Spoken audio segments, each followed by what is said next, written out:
அந்த மெரிட் என்ற ஒரு விஷயத்தை நம்ம கொஞ்சம் ஆராய்ந்து பார்க்க வேண்டும். அது என்ன, எதை தான் மெரிட்னு சொல்கிறோம். இன்றைக்கும் பார்த்தோம்னா நம்ம பிள்ளைங்களில் ஒரு 90% அந்த ஐஐடிக்கு போகணுன்னே நினைக்க மாட்டாங்க. இந்த எக்ஸாம் எல்லாம் எழுதவே முடியாதுன்னு ஒரு நிலைமைக்கு வந்தாச்சு.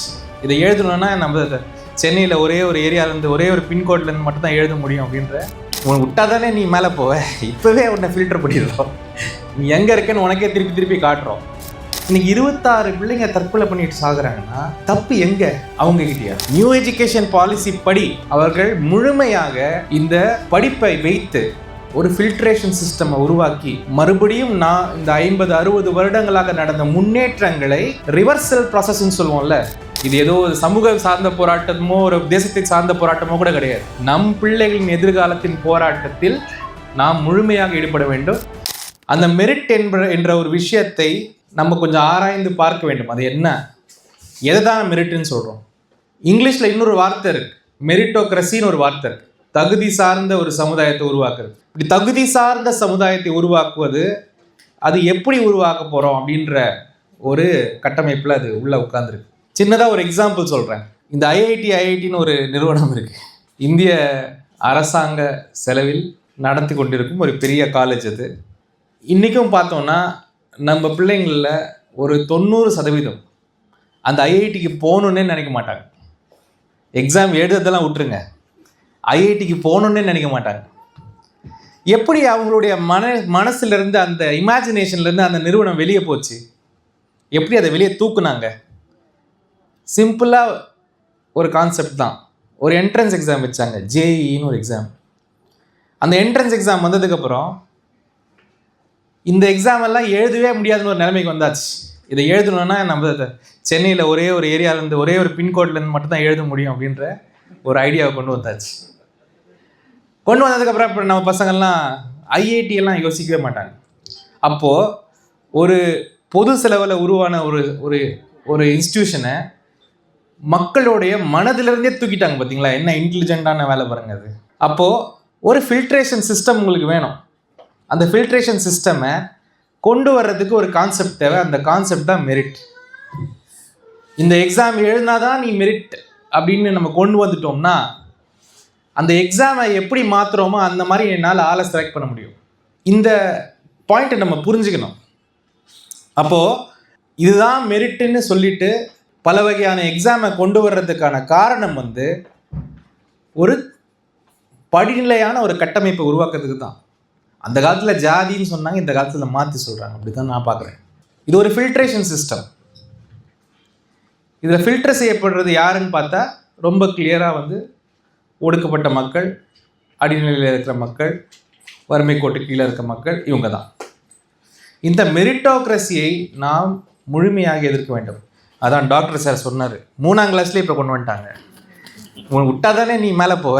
இப்போவே உன்னை ஃபில்டர் பண்ணிடுறோம். நீ எங்கே இருக்கேன்னு உனக்கே திருப்பி காட்டுறோம். அதாவது ஒரு படிப்பு படிக்கிறதுக்கு எதுக்குங்க மெரிட்டு? படிக்க போகிறதே அதுக்கு தான். இப்போ இந்த அரங்கத்துக்குள்ளே வந்தால் தானே நமக்கு தெளிவடையும். அப்புறமா இந்த அரங்கத்தில் யார் நல்லா இந்த எல்லா விஷயத்தையும் கேட்டீங்கன்னு அப்புறம் நான் கேள்வி கேட்கலாம்.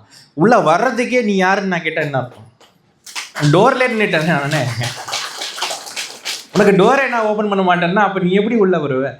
ஸோ இதை பிரச்சனை இப்போ எங்கன்னா, இதை மிடில் கிளாஸும் வாங்கிட்டோம் நம்ம உள்ள. அதான் பிரச்சனை. ஒரு காலத்தில் பணம் இருக்கிறவன் மட்டும் பணம் இருந்தால் சீட்டு வாங்கலாம் அப்படின்னு ஒரு ஐடியா இருந்தது. அது வன்மையாக எல்லாம் எதிர்க்கிறோம். அது என்ன பணம் இருந்தால் சீட்டு வாங்குறது? இப்போது நான் ஒரு பணக்கார அப்பா அம்மாவுக்கு பிறக்கிறேன்னு வச்சுக்கோங்களேன், அதனால எனக்கு ஒரு மெடிக்கல் சீட் கிடைக்கணுமா? அது தப்புன்னு எல்லாருக்குமே தெரியுது. அப்போ அந்த பணக்கார வீட்டில் பிறக்கிறதுக்கு நீ என்ன பண்ண? ஒன்றும் பண்ணல. So it is a matter of chance தான். ஆனால் மெரிட் இருந்தால் சீட்டு கிடைக்கணுன்றதை நம்ம நம்புகிறோம். என்னுடைய கேள்வி என்னென்னா, இந்த மெரிட் எப்படி வருது? இந்த மெரிட்டு ஒரு நல்ல படிப்பை படிக்க வைக்கணும்னு நம்புகிற பெற்றோர்களின் குடும்பத்தில் நீங்கள் பிறக்கலைன்னா உங்களுக்கு மெரிட் வருமா? ஒரு நல்ல ஒரு குடும்பம், கல்வி மேலே மரியாதை வச்சுருக்கிற குடும்பம், அதில் பிறந்தால் தானே உங்களை படிக்க வைக்க போகிறாங்க. சப்போஸ் நீங்கள் அதில் பிறக்கலைன்னா உங்களுக்கு மெரிட்டு கிடச்சிருமா? அப்போ மெரிட்டும் ஒரு விதத்தில் சான்ஸ் தான், லக்கு தான். நான் எங்கள் அப்பா அம்மாவுக்கு பிள்ளையா பிறந்தது, எங்கள் அப்பா படிப்பை நம்பினது எல்லாமே லக்கு தான். இதை புரிஞ்சுக்கோங்க. அப்போ பணக்கார வீட்டில் பிறக்கிறது லக்கு தான், படிப்பை விரும்புகிற ஒரு அப்பா அம்மா வீட்டில் பிறக்கிறது லக்கு தான். அப்போ லக்குனால உருவான ஒரு விஷயத்த எப்படி நம்ம தலையில் தூக்கி வச்சுட்டு ஆட முடியும்? அப்போது இந்த மாதிரி படிநிலைப்படுத்துறதே ஒரு தவறுனே நம்ம புரிஞ்சுக்கணும். ஒரு காலத்தில் அப்படிலாம் பண்ணோம், சரி, சமுதாயம் ப்ராக்ரஸ் ஆகி போனோம்ல. அதனால தான் தேர்வுகள் இது எல்லாத்தையும் நம்ம மறுபடியும் யோசித்து பார்க்கணும். நம்ம பிள்ளைங்களை ஒரு டார்ச்சரஸ் சிஸ்டம்குள்ளே கொண்டு போகிறதுல நமக்கு என்ன சந்தோஷம் இருக்குதுன்னு எனக்கு தெரியல. இது ஆக்சுவலாக பெரியவங்க தான் யோசிக்க வேண்டிய ஒரு விஷயம். இன்றைக்கி 26 பிள்ளைங்க தற்கொலை பண்ணிட்டு சாகுறாங்கன்னா தப்பு எங்கே? அவங்கக்கிட்டயா? தப்பு இங்கே எங்கேயோ இருக்குது. நம்மளுடைய புரிதல்லே இந்த தவறு இருக்குது. அப்போது அந்த புரிதலை கண்டிப்பாக தமிழகம் மாதிரி ஒரு இடத்துல இருந்து தான் நம்ம கொண்டு வர முடியும். வேறு எங்கேருந்தும் கொண்டு வர முடியும். வேறு எதுவும் வரவும் வராது. ஏன்னா ரொம்ப முன்னாடியே சிந்திக்க சொல்லி நமக்கு ஒருத்தர் இங்கே தலைமையிலே டங்குன்னு கொட்டிட்டு போயிட்டார். அதனால் சிந்திக்கிற ஒரு சமுதாயமாக நம்ம இருக்கும் பொழுது என்னை பொறுத்த வரைக்கும் நான் எதை மெரிட்டுன்னு நம்புறேன்னா, பன்முகத்தன்மை நான் மெரிட்டுன்னு நம்புகிறேன். ஒரு கிளாஸில் 50 பேர் இருக்காங்களா, அதில் 25 பெண்கள் 25 ஆண்கள் இருப்பது மெரிட்டுன்னு நான் நம்புகிறேன். அதில் ஒடுக்கப்பட்ட சமுதாயத்துலேருந்து இவ்வளோ பேர், இந்த சமுதாயத்துலேருந்து இவ்வளோ பேர், எந்தெந்த படிநிலைகள்லேருந்து ஒரு பரவலான ஒரு கிளாஸாக இருக்குல்ல, அது ஒரு மெரிட்டு. நான் டிஸ்ட்ரிக்ட் கலெக்டராக இருந்திருக்கேன். கர்நாடகாவில் 3 மாவட்டத்துக்கு டிஸ்ட்ரிக்ட் கலெக்டராக இருந்திருக்கேன். எங்கள் ஊரில் எப்படின்னா, கவர்மெண்ட் காலேஜில் படித்த பசங்க படித்து முடிச்சுட்டு ஒரே ஓட்டமாக ஓடிடுவாங்க. யாருமே திரும்பி கவர்மெண்ட் ஹாஸ்பிட்டலுக்கு வரமாட்டாங்க. அங்கே பெரிய கிரைசிஸ். எங்கள் ஊர்லலாம் அந்த சப் சென்டர் நடத்துறதே முடியாது, பிஹெச்சி நடத்துறதே முடியாது, டாக்டரே கிடைக்க மாட்டாங்க. பசங்க எல்லாம் படிச்சுட்டு அப்படியே ஓடிடுவாங்க. ஏன்னா அங்கே அந்த மாதிரி ஒரு படிப்பு இருக்குது. அப்போது என்னை பொறுத்த வரைக்கும் அரசாங்க கல்லூரி அதுக்கு ஒரு மெரிட் தேவையில்ல. ஒரு மாணவனுக்கு ஒரு மெரிட் இருக்கிற மாதிரி ஒரு அரசாங்க கல்லூரிக்கு மெரிட்டு. அரசாங்க கல்லூரிக்கிட்ட நான் என்ன கேட்குறேன்னா, எத்தனை மருத்துவர்களை நீங்கள் மறுபடியும் எங்கள் கவர்மெண்ட் ஹாஸ்பிட்டலுக்கு அனுப்பிச்சிருக்கீங்க? இப்போ ஒரு கிளாஸில் 50 பேரில் 25 பேருக்கு என்னுடைய கவர்மெண்ட் ஹாஸ்பிட்டலுக்கு வராங்கன்னா என்னை பொறுத்த வரைக்கும் அது மெரிட்டு. அப்போது உங்களுடைய பொது நிறுவனங்களை எல்லாம் நீங்கள் எப்படி வடிவமைக்கிறீங்க அப்படின்றது ரொம்ப முக்கியம். ஸோ நம்ம சமுதாயத்துலேயும் ரொம்ப எக்ஸாம் மார்க்னு ரொம்ப பாடாப்படுத்துகிற நம்ம ஃபேமிலிஸ்லாம் இருக்காங்க. அவங்க எல்லாருமே இதை ரீதிங்க் பண்ணி பார்க்கணும். ரெண்டாவது, இந்த நீட்டுக்கு வரேன்.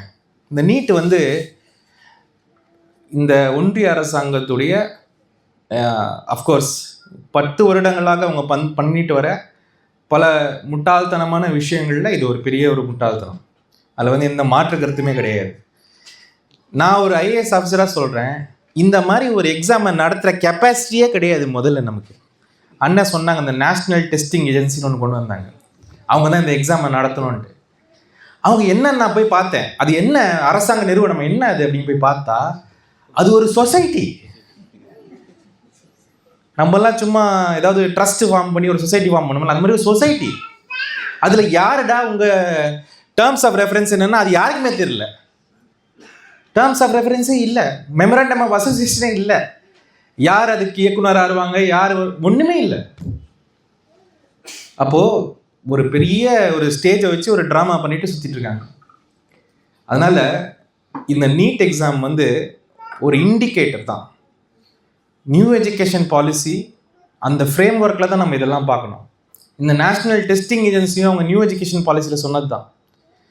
நியூ எஜுகேஷன் பாலிசி படி அவர்கள் முழுமையாக இந்த படிப்பை வைத்து ஒரு ஃபில்ட்ரேஷன் சிஸ்டமை உருவாக்கி மறுபடியும் இந்த 50-60 வருடங்களாக நடந்த முன்னேற்றங்களை ரிவர்சல் ப்ராசஸ்ன்னு சொல்லுவோம்ல, ஒரு ப்ராசஸ் நடந்ததுன்னா அதை ரிவர்ஸ் பண்ணுவோம்ல, அந்த ரிவர்சல் ப்ராசஸ் தான் இந்த நியூ எஜுகேஷன் பாலிசி. அதில் ஒரு பங்காக தான் இன்றைக்கி நீட்டு. முன்னாடி ஒரு காலத்தில் எப்படின்னா, ஐஏஎஸ் படிக்கிற பசங்களாம் நம்ம அண்ணா இன்ஸ்டியூட் இங்கே இருந்தது, எங்களுக்கெல்லாம் ஃப்ரீயாக இருக்கும் கோச்சிங். ப்ரிலிமினரி எக்ஸாம் பாஸ் பண்ணிங்கன்னா 20,000 ரூபாய் கொடுப்பாங்க, போய் நீங்கள் மெயின்ஸ் எக்ஸாம் எழுதுங்க அப்படின்ட்டு. அப்படியெல்லாம் இருந்தது தமிழகத்தில். அப்படியெல்லாம் நான் சொன்ன வெளியெல்லாம் ஆச்சரியப்படுவாங்க. அந்த மாதிரி என்ன பண்ணுவாங்கன்னா, டெல்லியில் அங்கே வந்து இடம் கிடைக்காது, தங்கறதுக்கு இடம் இல்லைன்னு சொல்லிட்டு நம்ம பசங்க அக்ரிகல்ச்சரல் யூனிவர்சிட்டி இல்லைன்னா நம்ம சென்ட்ரல் யூனிவர்சிட்டி இருக்குது, JNU, DU, இங்கெல்லாம் அட்மிஷன் வாங்கிட்டு அங்கே வந்து உட்காருவாங்க. ஒரு 5 வருஷம் உட்காந்து படிப்பாங்க. சிவில் சர்வீஸ் தான் எய்ம் பண்ணுவாங்க. அப்போ பார்த்தீங்கன்னா தமிழ்நாடு மெஸ்ஸினே இருக்கும், சவுத்தில் தமிழ்நாடு மெஸ்ஸினே இருக்கும், JNUவில் நிறைய இடங்கள்ல, DUவில் பார்த்தாங்க. இதை தடுக்கணும்னா என்ன பண்ணுறது? சிம்பிளான வழி. என்ன வழி? எக்ஸாம், ஒரு என்ட்ரன்ஸ் எக்ஸாமை போடு. CUETன்னு ஒன்று கிரியேட் பண்ணிட்டாங்க. இப்போ CUET எழுதி தான் நீங்கள் இப்போது அங்கே போக முடியும். இப்போ இந்த CUET எப்படி நான் செட் பண்ணுறேனோ அதை வச்சு என்னால் யார் வரலான்னு நான் டிசைட் பண்ண முடியும். ஒரு வருஷம் நான் வந்து தமிழ்நாடு வர வைக்கலாம், இன்னொரு வருஷம் நான் கர்நாடகா வர வைக்கலாம், எனக்கு எப்படி தேவையோ நான் வச்சுக்கலாங்க. அதுதான் அந்த ஃபில்ட்ரேஷன் சிஸ்டமோட அட்வான்டேஜ். ஸோ அப்போ இன்றைக்கி தமிழ் ஸ்டூடெண்ட்ஸே அங்கே போகிறது கஷ்டமாக இருந்துச்சு. அந்த டோரையும் க்ளோஸ் பண்ணிட்டாங்க. ஸோ எல்லா டோரையும் வந்து க்ளோஸ் பண்ணுறதுக்காக தான் இந்த என்ட்ரன்ஸ் எக்ஸாம்லாம் வைக்கிறது. அப்போது அனிதா போன்ற ஒரு ஐ திங்க் ஒரு எக்ஸ்ட்ராடரியான பர்சன் தான் நான் பார்க்குறேன். We lost her. ஆனால் இன்றைக்கி இருந்தது தான் she will be extraordinary person.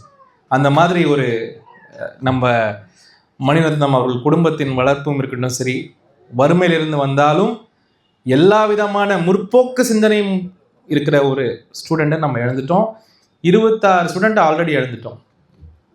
அதனால் இந்த நீட் எக்ஸாமை வந்து நம்ம வந்து ஏதோ ஒரு எக்ஸாம்னு பார்க்காம இதை சார்ந்த அந்த அரசியல், அந்த ஐடியா ஆஃப் மெரிட், யாரடா மெரிட்டு அப்படின்ற கேள்வியையும் நம்ம கேட்டாகணும்.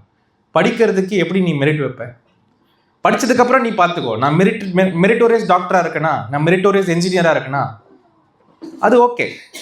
அது வந்து நியாயமான ஒரு சமுதாயத்தில் போகும்போது நான் தேர்வு அடைந்து போக வேண்டும். ஆனால் நான் படிக்கிறதுக்குள்ளே வரும்போதே நீ என்னை தேர்ச்சி பண்ணாதன்றதான் விஷயமே. அதுக்கு பதிலாக சீட்டு குலுக்கி போடு. ஆக்சுவலாக சீட்டு குலுக்கி போடுறது பெட்டர் சிஸ்டம், எல்லாருக்கும் ஒரு ஜஸ்டிஸ் கிடைக்கும் அதில். ஆனால் செலக்டிவாக ஒடுக்கப்பட்டவரையும் வறுமை கோட்டைக்கு கீழே இருக்கிறவங்களையும் நீங்கள் வந்து செலக்டிவாக இந்த டோருக்குள்ளே வராமல் தடுக்கிறீங்க அப்படின்றது ரொம்ப கிளியராக இருக்குது. அதுதான் நம்ம AK ராஜன் கமிட்டி சொன்னிச்சு. அதுதான் தமிழ்நாடு இந்த நீட்டை எதிர்ப்பதற்கு காரணம். மற்றவங்கெல்லாம் நீட்டை எதிர்க்கிறது எதுனா காரணம்னா, என் பேப்பர் லீக் ஆயிடுச்சு, NTA ப்ராப்ளம் இருக்குது அப்படின்னு அவங்க எதிர்க்கிறாங்க. தவிர இதை முழுமையாக அடித்தளத்திலிருந்து எதிர்ப்பது தமிழ்நாடு மட்டும்தான். இன்னும் எனக்கு பெரிய சந்தோஷம் இல்லை, அவங்கெல்லாம் சொன்னதில்லை. இன்னும் அந்த அளவுக்கு அவங்களுக்கு இன்னும் கெப்பாசிட்டி இல்லை, அவங்க அதை புரிஞ்சிக்கவும் இல்லை. அவங்களுக்கு சமூக நீதியை பற்றி தெரியவும் தெரியாது. அதனால் இந்த போராட்டத்தை முன்னின்று இந்த மட்டத்தில் நடத்த வேண்டும். அப்புறம் நம்மளுடைய கல்விக் கொள்கையையும் நாம் கேள்வி கேட்க வேண்டும். அந்த நியூ எஜுகேஷன் பாலிசியை எந்த காரணத்துக்கு ஒத்துக்கூடாது. அந்த மாதிரி ஒரு அட்ராஷியஸ் டாக்குமெண்ட்டை நான் இது வரைக்கும் படித்ததே இல்லை. உலகத்தில் நம்ம எதை வேண்டாம் தமிழ்நாட்டில் ஒதுக்கணுமோ அது எல்லாமே அதுக்குள்ளே இருக்குது. இன்றைக்கி என்ன சொல்கிறாங்கன்னா, அதை நீங்கள் ஒத்துக்கிட்டால் தான் உங்களுக்கு அந்த சமகர சிக்ஷா அபியான் காசையும் கொடுப்பேன்றாங்க. ஸோ அதனால் பெரிய போராட்டம் நம்ம முன்னாடி இருக்கிறது இந்த படிப்பு சார்ந்த போராட்டம், நம் பிள்ளைகளின் எதிர்காலம். இது நம்ம மனசில் வச்சுக்கணும். இது ஏதோ ஒரு சமூக சார்ந்த போராட்டமோ ஒரு தேசத்தை சார்ந்த போராட்டமோ கூட கிடையாது. நம் பிள்ளைகளின் எதிர்காலத்தின் போராட்டத்தில் நாம் முழுமையாக ஈடுபட வேண்டும். அதற்காக இந்த மேடை, இந்த கருத்தரங்கு ஒரு ஆரம்ப புள்ளியாக ஒரு கண்டினியூஸ் ப்ராசஸாக இருக்க வேண்டும். இந்த வாய்ப்புக்கு நன்றி கூறி விடைபெறுகிறேன். நன்றி.